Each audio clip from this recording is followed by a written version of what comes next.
dignitaries on the dais, dignitaries of the dais. I believe there are some past presidents and very senior officers of the institute, the delegates, the students, ladies and gentlemen. A very good evening to you all. Before I start, let me first of all thank the President, Mr. Nayak, and the Institute for having me here. I have not been, to be honest, not been attending cost conventions very regularly. I think this I am attending after quite some time. During this time when I used to study cost accountancy, at that time we didn't miss the conventions, and those used to happen in Calcutta. But incidentally, I have for a very long time, more than 34 years, I worked in one company, that's Coal India. Starting from 77, it was formed in 75, so just 1.5 years after it was formed, I joined that company. And I have been there till my retirement in 2011. But I do keep in close touch with how the company is functioning and how the coal sector is functioning, because coal is something of very deep interest to me. To talk a little bit about the company, I'm very proud to say that this company possibly is one of the largest employers of cost accountants. If my numbers are right, out of the 20,000 officers that we have, roughly 10% is finance and accounts, that is 2,000. And in that 2,000, 70%, at least 1,400 would be cost accountants. And cost accountants have actually made a big mark in this company.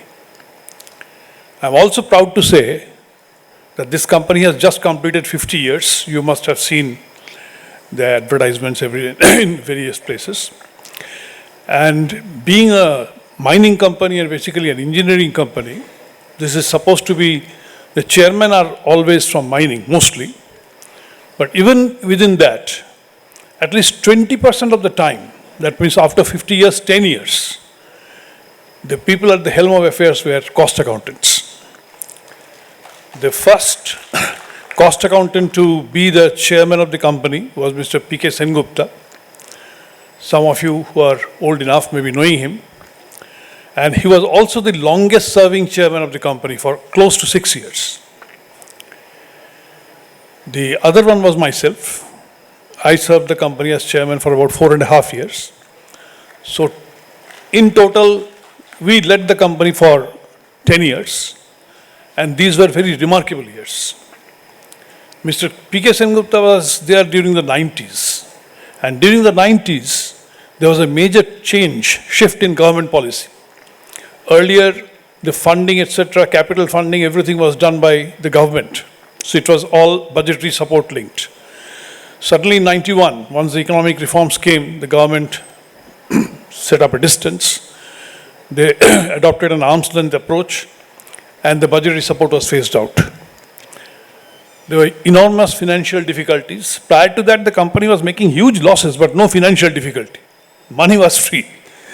But here, there was losses and financial difficulty. So that was the challenging period of the 90s, which was steered, I would say, with an outstanding leadership by Mr. Sengupta, and I was absolutely fortunate to be working very closely with him.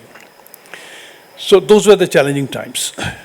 Later on, you see the company today, starting from a highly loss-making company producing 75-80 million tons to a hugely profit-making Maharatna company of today, producing close to 1 billion ton. I think it's going to become 1 billion ton company in 2 years' time. And it is the largest coal-producing company in the world.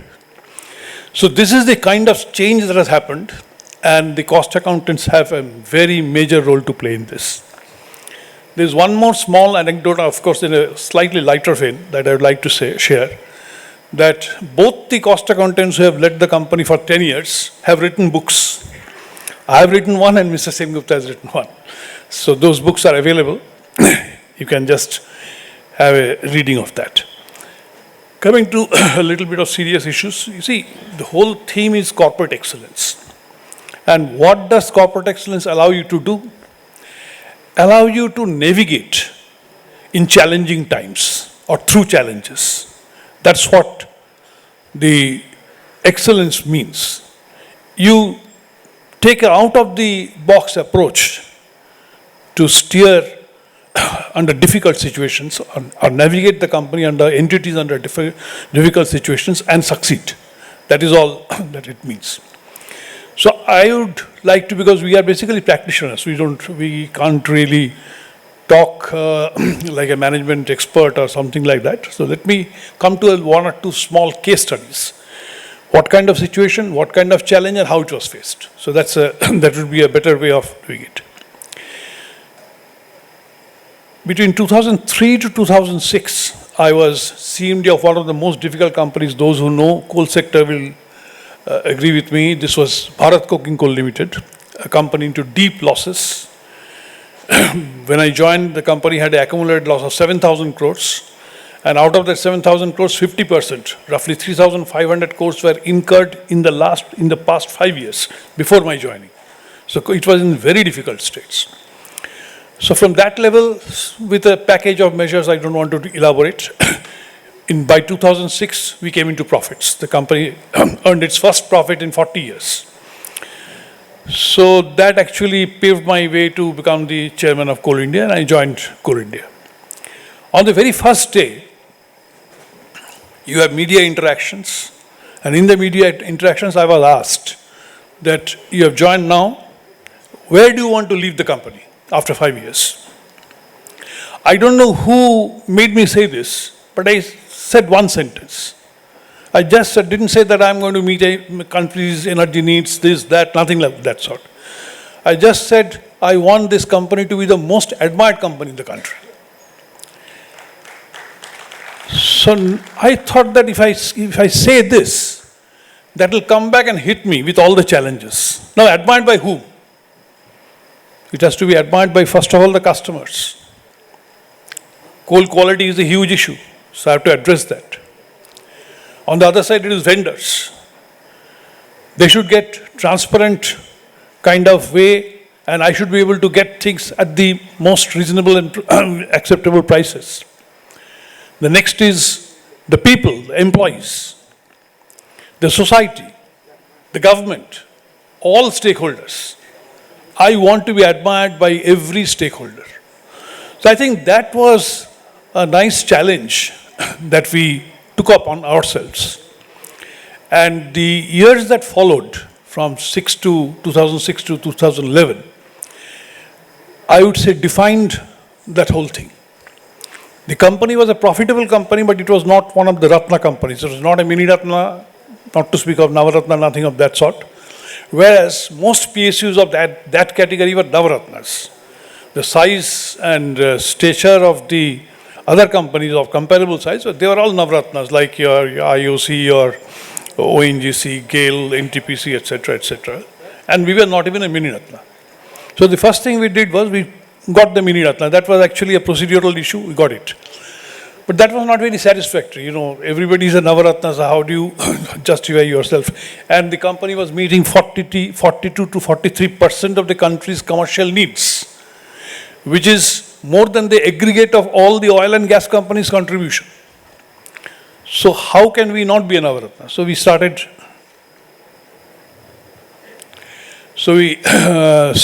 to take up this matter with the government as expeditiously as possible.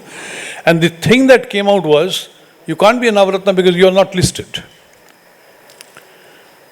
Fortunately, we argued our way, and the decision that was taken was that the company will be given Navaratna, but it has to get listed in 3 years' time. So that was the challenge of listing. Now, listing a company from Calcutta, the eastern part of the country, of that size, was not an easy proposition. It didn't have it was not known for the best things.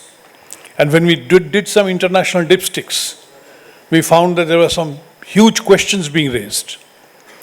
So for each of those questions, we had to create some innovative answers. I'll just share one with you. One issue that came up is that you are one of the largest landowners in the country. And you are known to sort of distort or rather degrade land in a big way. The land use completely changes and you don't restore, you don't reclaim. So that was one of the points that was raised. And then in those days, in 2011 when the IPO, when 2010 when the IPO happened, these issues were very important at that time. So that used to sort of determine investors' outlook. So we did something very unique. We engaged with NRSA, National Remote Sensing Agency, and told them to take images of all large open cast mines, the top 50 of them, which contributes about 80% of the total open cast coal production, and keep it mapping every year. So you compare the maps and you can see for yourself through a satellite surveillance whether you are achieving, restoring or reclaiming the things properly.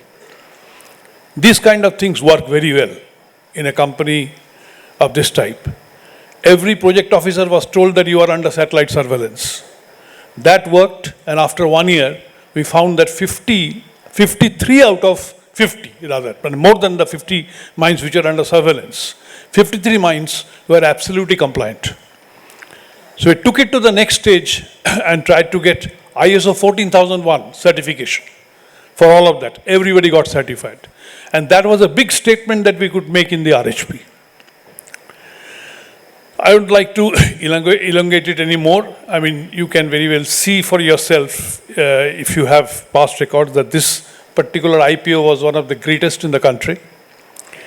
It created a response of 15.3 times oversubscription. It was the largest IPO at that time, 15,200 crores, and the total amount of money that chased it was 234,000 crores. That was 15.3 times. 50% of that money came from international investors. And this was the only large company shares which were listed at a premium right on the day one. It was at a premium of 40%. And more or less it continued like that. Of course, later on there was some policy flip-flop, and as a result, the share prices did not move in the way it should have. But however, that was a great experience, and this was a culmination of all efforts to make excellence deliver in the company. I think time is up. I have been given an advice to finish early, so thank you very much. Thanks for all this.